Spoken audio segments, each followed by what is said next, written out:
हमने देखा in Indian defence, the important organ of Indian defence is Indian army and navy. तो army के जो इम्पोर्टेंट ऑपरेशंस फंक्शंस, आर्मी कैसे काम करती है, क्या क्या फंक्शंस आर्मी ने ऑपरेशंस किए हैं, जो इम्पोर्टेंट रीजन्स हैं हमारे, जैसे कि अरुणाचल प्रदेश हो गया, कश्मीर हो गया, उस तरह के इलाकों में जो बहुत ज्यादा डिस्टर्ब रहते हैं because of invasions in our territory from foreigners, उस तरह की चीजों को किस तरह से इंडियन आर्मी हैंडल करती है, वी हैव सीन इट। और वहां के लोकल्स को कैसे अपने कॉन्फिडेंस में लेती है इंडियन आर्मी, वो भी हमने देखा। We have seen how operation Sadbhavana worked in specially in Kashmir region. और उसके बाद we have seen the Indian navy किस तरह से काम करती है, इंडियन नेवी ने किस तरह से इंडियन ट्रेड को या इंडियन इकोनॉमी को किस तरह से अपना कंट्रीब्यूशन किया, किस तरह से ट्रेड को डिफेंड किया from any of the like enemy country और you can say out foreign countries. जो मैरिटाइम जोन है, whether it is Arabian sea, bay of Bengal और you can say Indian ocean, यहाँ तक के गल्फ ऑफ एडन में या गल्फ ऑफ पर्शिया में, वहां से किस तरह से इंडियन नेवी इंडियन ट्रेड को डिफेंड करती है, या यूं कहो कि बहुत सारे इंपॉर्टेंट ऑपरेशंस भी किए इंडियन नेवी ने। समुद्र सेतु हो गया या बहुत सारे इस तरह के ऑपरेशंस किए, और जहां पे इंडियन नेवी ने किस तरह से कोविड-19 में तक इंडियन नेवी ने अपना कंट्रीब्यूशन दिया और बहुत सारे सिटीजन्स को इंडिया को वापस लाया, और इस तरह के बहुत सारे इंपॉर्टेंट फैक्टर्स को हमने देखा इंडियन नेवी के इंपॉर्टेंट फंक्शंस को। Now it is one among the most important organ of Indian defence is Indian air force. How Indian air force works in defending our territory, या हमारे citizens की हिफाजत करने में किस तरह से, या यूं कहो कि इंडियन आर्मी को सपोर्ट करने में या इंडियन नेवी को किस तरह से हेल्प प्रोवाइड करता है Indian air force. We have seen the important functions and operations और you can say training sessions of inclusive of all three important organs, Indian army, navy and air force. तो now here will understand separately Indian air force and its important equipments and how make in India या indigenous India Indian air force को strong बनाता है। और इसमें make in India का क्या play है, make in India, how make in India place the important role in development of Indian Air Force, or यूं कहो कि modernizing Indian Air Force will understand Indian Air Force promotion of indigenous defense production, promotion of indigenous defense production। जो Indian air force का जो main agenda है, और यूं कहो कि गवर्नमेंट ऑफ इंडिया का, या यूं कहो कि डिफेंस मिनिस्ट्री का, और यूं कहो कि हमारे जो जितना पूरा डिफेंस है या एंटायर इंडिया का जो मेन एजेंडा है, वो है इंडिया के जो डिफेंसिव सिस्टम को डेवलप करना या स्ट्रॉन्ग बनाना, या यूं कहो कि हम एक्सपोर्ट तक करना। Once upon a time we know it, we were importers of all defense equipments, machineries, tools, like everything, arms, ammunitions, हम हर चीज को इंपोर्ट करते थे। We have seen it, we have read it word by word how important exporting defensive equipments और tools और machines, and how we suffered during wars, specially in Kargil wars. Kargil committee में हमें समझ में आया कि हमारे फॉल्ट्स क्या क्या थे। उस तरह से कारगिल वॉर के बाद हमें समझ में आया कि we can't depend for arms, हम गन्स और गोलियों के लिए हम किसी और पे डिपेंड नहीं हो सकते। It's very important for us because we are the developing country, it is very important for us to develop and manufacture everything by ourself, in which the most important factor is कि हम अपनी जितनी सारी जरूरतें हैं उसको हम खुद अपने घर पे बनाएं। और उसमें से सबसे इंपॉर्टेंट आ जाता है इंडिया के जो डिफेंस के जितने सारे मशीनरीज एंड टूल्स हैं, छोटे बड़े जितने सारे टूल्स आते हैं। मान लो एक एयरक्राफ्ट बनाई जा रही है और एयरक्राफ्ट में कितनी सारी चीजें लिख जाती हैं, कितनी सारी चीजें लगती हैं, जैसे कि उसकी जो मशीन है, उसका जो हर एक चीज, उसके छोटे छोटे नट्स बोल्ट्स, उसके कैमरे, उसके फोन्स, एयरफोन्स, हर एक चीज, उन सब चीज को उसके जितने सारे रेडार्स हैं, हर एक चीज को हम खुद जब तक नहीं बनाएंगे, until unless we won't manufacture by ourselves, it is difficult to depend on other. Kargil में हमने देखा कि हमें आर्म्स और एम्युनिशंस की जरूरत पड़ गई थी, लेकिन हम किसी और से जब खरीदा तो उन्होंने एक जो कीमत थी उसको उन्होंने 3 गुना बढ़ा दिया था. तो इसलिए it is important for us to manufacture by us. For defence we can't depend on few things, like हम खाने के लिए किसी और पे डिपेंड नहीं हो सकते. वो कहते हैं ना, जब तक हमारे खुद के घर पे खाना नहीं बनता, हम बाहर पड़ोसी के खाने पे हम डिपेंड नहीं हो सकते. पड़ोसी कुछ भी बिरयानी बना के खा रहा होता है, पड़ोसी स्मेल आती है, महक आती है, लेकिन हम उसको खा नहीं सकते. हमारे घर पे अगर दाल चावल भी बना हो तो हमें एक कॉन्फिडेंस रहता है कि चलो हमारे घर पे खाना बना है, हम उसको खा सकते हैं, हमारे पेट में जाएगा. जो अगर खाना हमारे घर बना हो, पड़ोसी के घर में बिरयानी भी बनी हो तो वो हमारी नहीं है. We can't eat it. We only can see and observe and feel it, but we can't eat it. तो उससे हमारा पेट नहीं भरता पड़ोसी का पेट भरने से. तो इस तरह से it's very important to manufacture, or you can say कि self sufficient हो, या अब हम इतनी confident हैं कि we are exporting the same thing. कि मान लो हम खाना बना भी रहे हैं और हम बेच भी रहे हैं दूसरों के लिए, दूसरे कंट्रीज के लिए, फॉर देयर डिफेंसिव सिस्टम. तो here the Indian air force IAF actively supports indigenous defence manufacturing, prioritising make and by Indian design developed manufacturing categories. तो इंडिया में ही डिजाइन किया गया हो, डेवलप किया गया हो और मैन्युफैक्चर किया गया हो. See all three are different. Designing the possibilities, design कोई और कर रहा है, हम उसको बस मैन्युफैक्चर कर रहे हैं, या डेवलप कोई और कर रहा है, हम उसको मैन्युफैक्चर कर रहे हैं. पहले तो नंबर 1 डिजाइनिंग. तो एक मान लो एक गन है, वो किस तरह से डिजाइन करनी है. जो AK-47 है वो रशिया ने डिजाइन किया था. तो उस तरह से कि एक गन है वो किस तरह से, मान लो लाइट मशीन गन, तो अगर हम लाइट मशीन गन या SLR को अगर हम डिजाइन कर रहे हैं तो उसके टूल्स भी बनाना है, टूल्स को भी डेवलप करना है, और उसको मैन्युफैक्चर भी यहीं पे करना है. उसको असेंबल करना, या उसके छोटे छोटे जितने सारे टूल्स हैं वो भी हम यहीं पे बनाएंगे, इंडिया में ही बनाएंगे. या उसको असेंबल करना, उसको और थोड़ा सा डेवलप करना है. मान लो एक गोली, छोटी गोली या बड़ी गोली, या उसकी जो रेंज है, मान लो 1 किलो 500 मीटर उसकी रेंज होगी, चलो हम उसको 700 मीटर बनाएंगे. तो ऑल ईच एंड बेसिक जो डेवलपमेंट्स हैं वो हम इंडिया में ही बनाएंगे या इंडिया में ही डिजाइन करेंगे. उसकी जो कैपेसिटी है, कितने बुलेट्स का होगा, कितना, हर एक चीज को हम इंडिया में ही डिजाइन करेंगे, manufacturing. This was the agenda of this IDDM, Indian design and developed and manufacture. That is the main agenda of this category of 2016 में. ये हमने एजेंडा बनाया डिफेंस में कि हम इंडिया में ही मैन्युफैक्चर करेंगे. क्या मैन्युफैक्चरिंग करेंगे? हम इंडिया में गन्स मैन्युफैक्चरिंग करेंगे, और इंडिया में उसके एयरक्राफ्ट मैन्युफैक्चर करेंगे. इंडिया में यहाँ तक के aircraft, see we had the history of importing defensive system. It's very important to understand the historical background of our Indian defensive system. जब हमें आजादी मिली थी, we have different opinions and different reasons why we got independence. Apart from everything, the basic reason was जो India के बहुत सारे जो इंडियन पॉपुलेशन थी which were India colonised by Britishers. तो इंडिया की जितनी सारी पॉपुलेशन थी, almost those who were in Indian army, or you can say British army, who are Indians, participate in Second World War. और Second World War में जब उन्होंने जाके बहुत अच्छे equipped guns मशीनरीज बनाई, तो वापस जब इंडिया में वो आए आफ्टर सेकेंड वर्ल्ड वॉर, तो इंडिया गॉट इंडिपेंडेंस. लेकिन इंडिया में उतने अच्छे आर्म्स नहीं थे, इंडिया में उतने इक्विप्ड आर्म्स नहीं थे, इतने अच्छे गन्स नहीं थे, कुछ भी डिफेंस सिस्टम नहीं था. क्योंकि अगर होता तो ब्रिटिशर्स उठा के ले चले जाते, क्योंकि उनको डर था ना कहीं कि हम उन पे दोबारा से हम रिटेलिएट ना करें, उन पे दोबारा से हम खिलाफ ना हो जाए उनके. तो इसलिए इंडिया में इस तरह का कोई भी डिफेंसिव सिस्टम नहीं था. यहाँ तक कि when we had first war with Pakistan immediate after independence, ना उनके पास कुछ था ना हमारे पास कुछ था. That was the reality.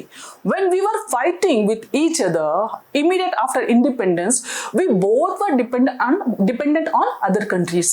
Especially Pakistan were dependent on the US and India was dependent on Russia. See, US and Russia were two more powerful countries entire world. तो वो तब भी पावरफुल थे, अब भी पावरफुल हैं because of their defensive equipments, their capability of their having the one of the biggest defensive system. उनका budget भी बहुत अच्छा है और उनका मैन्युफैक्चरिंग और they're developed in defensive equipments or you can say machineries or you can say tools of defensive. तो अब हम being a developing country immediate after independence के immediate after हमें किस चीज की सबसे ज्यादा जरूरत थी? इंडिपेंडेंस के immediate after हमें रोटी कपड़ा मकान। सी हमारे जरूरतें चेंज होती हैं। आप यूं देखो ना, पहले हमारी जरूरत क्या थी? रोटी कपड़ा मकान। तो हम वहां पे इंपॉर्टेंट ये कि 47 का करते क्या? जब हमारी पॉपुलेशन भूखे मर रही है तो हम रोटी कपड़ा मकान के अलावा हम कुछ और सोच ही नहीं सकते। जब भूखा है पेट तो क्या सोचेंगे हम? we couldn't think apart from रोटी कपड़ा मकान। then increased। तो अभी we are in a position, तो जब हमें दूसरे कंट्रीज के साथ हमें अटैक्स होने लगे इन 65 इन 71, तो when we were facing different wars with our neighbours, हमें किसी और के साथ जाके, जैसे कि जापान और अमेरिका के बीच में जंग हुई थी या उस तरह के, हमें किसी और के साथ लड़ने की जरूरत थी। हमारे पड़ोसी काफी थे हमारे साथ लड़ने के लिए। We had battles with China, we had battles with Pakistan, तो we had different opinions with Maldives. हमारा जो पोजीशन है, जोग्राफिकल लोकेशन है, उस लोकेशन में we were facing different opinions, different situation with different neighbours. तो हमारे पास at that time we never had proper equipments to face, to retaliate, या you can say कि हम उनके खिलाफ मजबूती से खड़े होने की हमारे अंदर ताकत नहीं थी। तो लेकिन वो भी हमारे जैसे ही थे, उनके पास भी उतनी ताकत थी जितने हमारे पास थी, क्योंकि once upon a time वो both were colonized by British। तो now situation has changed to this level, now our requirements और रोटी कपड़ा मकान से जाके अब हमारे पास हमारे रिक्वायरमेंट्स बदल गए या हम डेवलप हो गए। हम डेवलपिंग से लेके we are in process of developing और यू कैन से डेवलप। तो इन दैट फॉर्म कि आज हम बहुत सारे ऐसे इक्विपमेंट्स हैं, मशीनरीज हैं, टूल्स हैं जो इंपोर्ट करते हैं, but apart from that we are able and capable enough to even export. अब एक्सपोर्ट क्या कर सकते हैं? जिसमें हमारी एक्सपर्टीज है। अब हमारी एक्सपर्टीज किसमें है? मान लो PSLV। अब PSLV एक ऐसा इक्विपमेंट है जो हम बहुत सारी कंट्रीज को हम एक्सपोर्ट करते हैं, बहुत सारी कंट्रीज के लिए हम बनाते हैं, मैन्युफैक्चरिंग करते हैं, एक्सपोर्ट करते हैं। But in so many other this thing projects we are far behind. In that case तो हम अपनी एक्सपर्टीज को हम आगे बढ़ा के ले चलते हैं। हम जिसमें अच्छे हैं वो हम ज्यादा करते हैं, which is what any country, developing country is to any country, developing country के लिए जो सुटेबल है। तो उसमें the important thing is Indian design and developed manufacturing categories को हम डेवलप करते हैं। तो ये under the defence procurement procedure 2016 and advancing projects like LCA, light combat aircraft, and LCH, light combat helicopter को हम डेवलप करते हैं। जो LCA है पहले हमने रशिया से इंपोर्ट किया था। LCA को हम light combat aircraft, light combat helicopter को हम रशिया से हमने इंपोर्ट किया था। सी हमने पहले विक्रमादित्य इंपोर्ट किया था, हमने जो जेट्स हैं वो उसको हमने इंपोर्ट किया था। लेकिन अब इंपोर्ट कब तक करेंगे? इंपोर्ट कब तक हम दूसरों पर डिपेंडेंट होंगे? कब तक हम उनके राह देखेंगे कि हम वो ला के देंगे? अरे until unless we don't manufacture। तो here what we started is AWACS, Airborne Warning and Control System। ये जो airborne warning and control system है इसको हमने डेवलप किया। तो इसमें क्या है, आपने देखा होगा मूवीज में, अभी रिसेंटली अक्षय कुमार की एक मूवी आई थी एयरफोर्स, तो उसमें देखा होगा। तो ये क्या है, एयरबोर्न वार्निंग कंट्रोल सिस्टम क्या है? अगर आप फ्लाई कर रहे हो, अगर आपके पीछे कोई और जेट आ रहा है या एयरक्राफ्ट आ रहा है, तो आप उसको, आपके पास ऐसा रेडार होगा कि आप उसको देख सकते हो कि कोई आपको अटैक कर रहा है, कोई आपको टारगेट कर रहा है या आपको फॉलो कर रहा है। है तो आप उसको आसानी से रेडार के जरिए देख सकते हो। या आपके जो रीजन में, अब मान लो रेडार कहाँ पे होता है, रेडार तो आपके स्टेशन पे होता है ना, लेकिन इन एयरक्राफ्ट में भी रेडार होते हैं जिससे आप आसानी से ये देख सकते हो कि हाँ कोई हमें फॉलो कर रहा है या अटैक कर रहा है या टारगेट कर रहा है, ये सारी चीजें, या हमारे पैरेलल कोई उड़ रहा है। तो otherwise it might have been difficult to win any air force या एनी एयर वॉर। तो in that case we have developed airborne warning control system है, इसको हमने डेवलप किया India. And high frequently radio sets, high frequently radio sets, see जो radio की जो frequency होती है ना, फ्रीक्वेंसी आपने देखा होगा रेडियो चलता है, आप कभी वॉइस रिकॉर्ड करके देखना, वॉइस रिकॉर्ड करोगे तो ऐसे ऐसे जगह अगर जोर से बात करोगे आपकी आवाज बहुत हाई पिच में आएगी तो आपका फ्रीक्वेंसी ऐसे होगा। तो अगर आप बात नहीं कर रहे हो तो कभी वॉइस रिकॉर्ड करते हैं ना तो ऐसे ऐसे होता है ना, तो उसमें देखना, तो that is what high frequency. जैसे कि रेडियो, हाई फ्रीक्वेंसी रेडियो जिसमें आपके कोई भी आपके सराउंडिंग में कोई भी एयरक्राफ्ट या जेट या कोई भी इस तरह की फ्रीक्वेंसी यूज करता है, स्पेशली फॉर अटैकिंग और specially to like have communication with their native one और यू कैन से होमलैंड, तो उस तरह की फ्रीक्वेंसी को डिटेक्ट करने का एक रेडियो सेंसर होता है which is what the high frequency radio sets. जो हाई फ्रीक्वेंसी रेडियो सेट्स होते हैं उसमें बेसिकली जो इंपॉर्टेंट चीज है वो है कि कोई हाईजैक कर ले, मान लो आपकी फ्रीक्वेंसी को कोई और रेडियो फ्रीक्वेंसी को कोई और हाईजैक कर ले, आपको गाइडलाइंस दे के नहीं ऐसे नहीं जाओ, वहां पे जाओ, वहां पे जाओ, और वहां पे जाके आपको एम्बुश कर ले या आपको हाईजैक कर ले, तो उस तरह की चीजें ना हो इसलिए हाई फ्रीक्वेंसी रेडियो सेट भी डेवलप किए इंडिया ने। Modernising technological advancement, what is modernising technological advancement? See till now we are importing, तो अभी भी हम कुछ ऐसे जो वेजल्स हैं जो हम इंपोर्ट करते हैं, जिसमें से ये आ जाता है we are importing Rafale. Rafale जो जेट्स होते हैं ये हम कहाँ से इंपोर्ट कर रहे हैं? फ्रांस से। And also to see to understand this we have to understand this one, to maintain operational readiness in a high technological warfare environment. The Indian Air Force is inducting state-of-the-art platforms like, जो India जो हम import कर रहे हैं उनको import करने के बाद सी वो हर एक चीज पूरे फुल फैसिलिटेट बना के नहीं भेजते। जो हम कहीं से भी इंपोर्ट करते हैं वो चीज को वो क्या करते हैं, वो उनमें से कुछ चीजें अपने लिए रख लेते हैं, जो अपना इंपॉर्टेंस बढ़ाने के लिए वो क्या करते हैं पूरे इक्विप्ड के साथ नहीं भेजते, तो वो कुछ चीजें वो हमसे हाइड कर जाते हैं। तो हम उसको क्या कहते हैं, अपना एक प्लेटफॉर्म बनाएंगे जिसमें हम कोई भी चीज इंपोर्ट भी करते हैं तो हम उसको दोबारा से ठीक से हमें जिस तरीके से चाहिए हम उसको उस तरीके से बना लेंगे।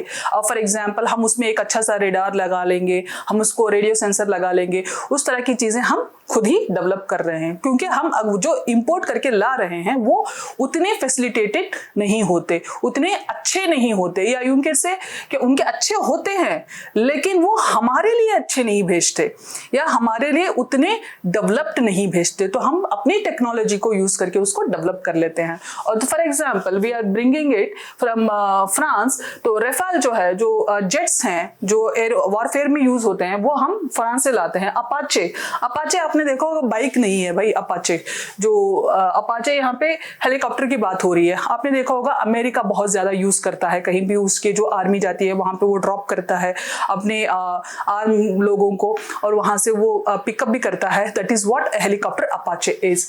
तो अगेन द चिनूक, चिनूक एक हेलीकॉप्टर जैसा ही होता है लेकिन वो बहुत ज्यादा हैवी होता है, हेलीकॉप्टर जैसा उसकी टेल नहीं होती, हेलीकॉप्टर में टेल होती है ना, वो उस तरह से टेल नहीं होती, उसके 2 फैंस होते हैं या 3 फैंस होते हैं, कभी कभार 4 फैंस होते हैं उसके, लेकिन अपाचे बहुत हैवी होता है और उसमें बहुत सारी आर्मी मान लो 20-25 उसमें लोग बैठ सकते हैं और बहुत सारे आर्म्स भी हैवी होता है। आपने यूजुअली देखा होगा उत्तराखंड या कश्मीर जैसे इलाकों में अपाचे का भी इस्तेमाल होता है, सॉरी चिनूक का इस्तेमाल होता है। चिनूक बहुत हैवी होता है, एरोप्लेन जैसा नहीं होता, हेलीकॉप्टर जैसा ही होता है लेकिन हैवी होता है, उसकी बॉडी हैवी होती है, वो बहुत सारा वजन लेके अपलिफ्ट भी हो सकता है और कहीं जहां चाहिए वहां पे ड्रॉप कर सकता है। स्पेशली इसको यूज किया जाता है पहाड़ी इलाकों में, या जहां पे एनवायरनमेंट हेलीकॉप्टर के लिए फ्रेंडली नहीं है, या यूं कहो कि जेट्स के लिए फ्रेंडली नहीं है, वहां पे इसको इस्तेमाल किया जाता है चिनूक को,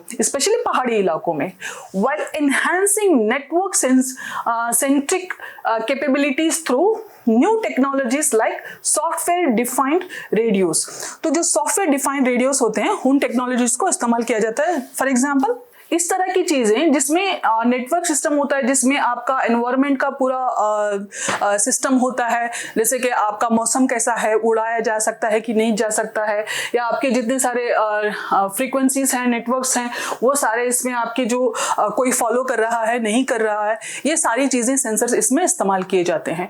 तो ये जितने, whether it is a Rafale we are importing, whether it is Apache we are importing, या चिनूक जो भी हम इम्पोर्ट कर रहे हैं, उनको हम हाईली इक्विप्ड या यूं कहो कि इंडियन एयरफोर्स फ्रेंडली बनाने के लिए we are making a platform to develop all these technologies, or you can say inject these technologies in those vessels, so that our Indian defensive system will be more effective, or you can say more powerful, or you can say more strengthened. To strengthen our Indian defensive system, we are working, our Indian defense system are working on this. And though we are importing it, but still we are making it more equipped than what we have import the based.